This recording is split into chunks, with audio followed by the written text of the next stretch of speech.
Hello everyone, what's going on?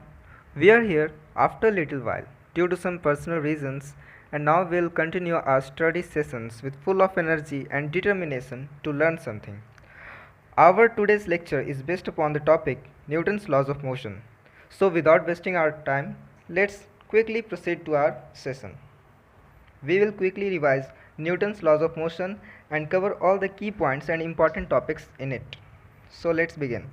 First one is F is equal to mg, that is the gravitational force, and here g is the acceleration due to gravity, which is equal to g is equal to gm upon r square.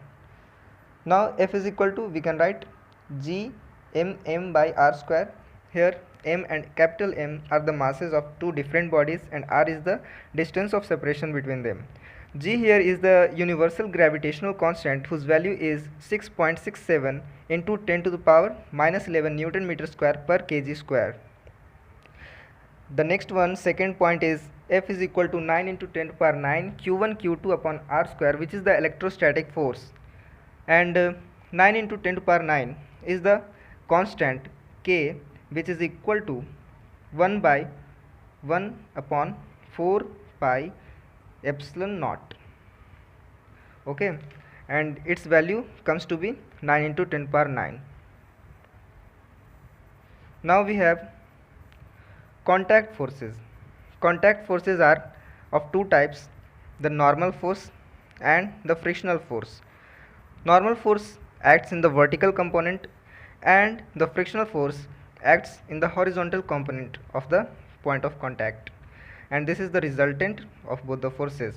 So this component of resultant, that is r cos theta, is the frictional force, and this component, vertical component, is the normal force experienced by the body which is in the contact of the another body.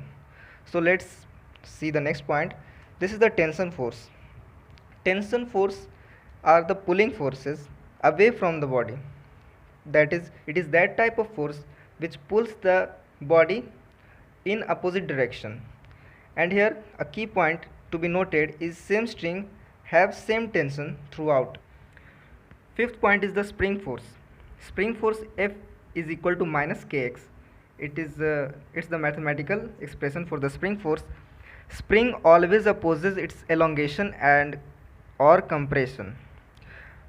That means a spring always opposes, if you elongate it then it tries to compress, and if you compress it then it will try to elongate, so it tends to attain its natural configuration. K is the spring constant, that is, and it is inversely proportional to L. Also we see, if there is a spring, if there is spring like this and you cut it and make it in two different springs, then if its length is L and spring constant is K, then the different springs that you have cut it will become L dash and its spring constant becomes K dash, and K and K dash are related to each other by this expression K dash is equal to Nk, where N is the number of parts in which spring is cutted. So it is an important part. You will find a lot of questions, okay, on this. Now we have nuclear forces. Nuclear forces are the forces acting within nucleons. These are the strongest forces in nature. Now we have the pseudo force. Pseudo force, it is an imaginary force observed by non-inertial observers. Example, apparent weight. What are inertial frames and non-inertial frames? Let's see. Inertial frames are those frames whose velocity is either zero, that means it is in rest, or its velocity is constant, that is, it is moving with constant velocity, it is neither changing its direction nor changing its magnitude, then it will called to be an inertial frame. And what are non-inertial frames? Non-inertial frames are those frames of reference whose velocity is not equal to 0, that is, the system is moving or accelerating, rather we say accelerated system. Now see, Now we see the next point over here, friction. So friction, its expression, mathematical expression, is F is equal to mu n, and mu is the coefficient of friction. Friction acts in role if body has at least the tendency of motion. Okay, if the body at least tends to move. The next point is, it is a self-adjustable force. It is independent of area of contact, provided that normal force does not change. If the normal force is constant, then it is independent of area of contact. Here this is an important point. Now static friction.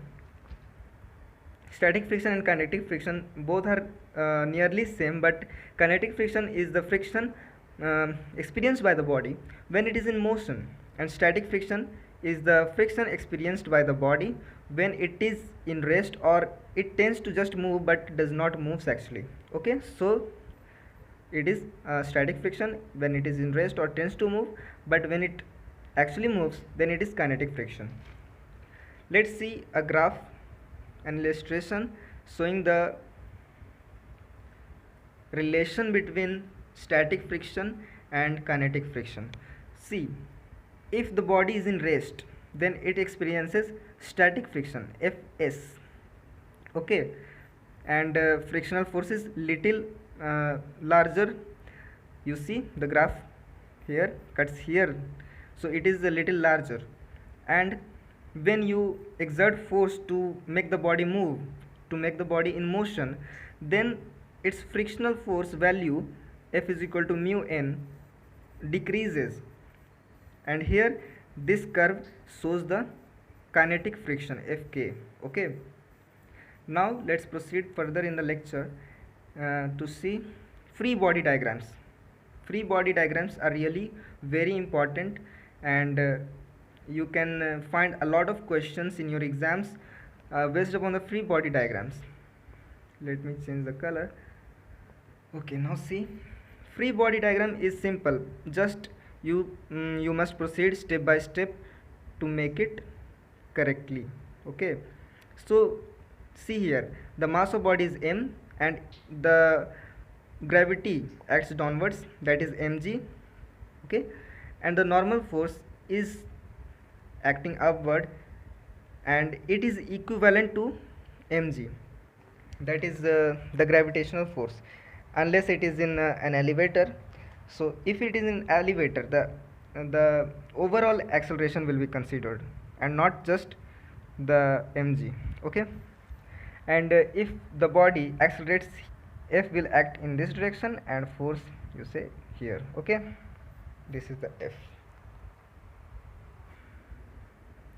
These are related as this.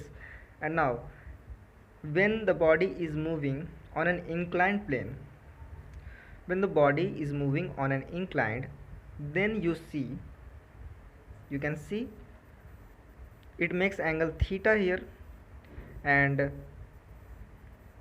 here the component of gravitational force experienced by the body is mg cos theta, and in this direction it is mg sin theta. This mg sin theta makes the body to move downwards. Okay, and this component gives the body a value of friction, that is normal force equals to this, and also F is equal to mu n. Since F is equal to mu n, so it is responsible for the frictional force indirectly, because F is equal to mu n, and this is equal to n is equal to mg cos theta, so F is equal to mu mg cos theta. Okay, now we see the last point of this quick video, that is the pulleys. So we see here is a pulley system and pulley block system, and blocks are connected.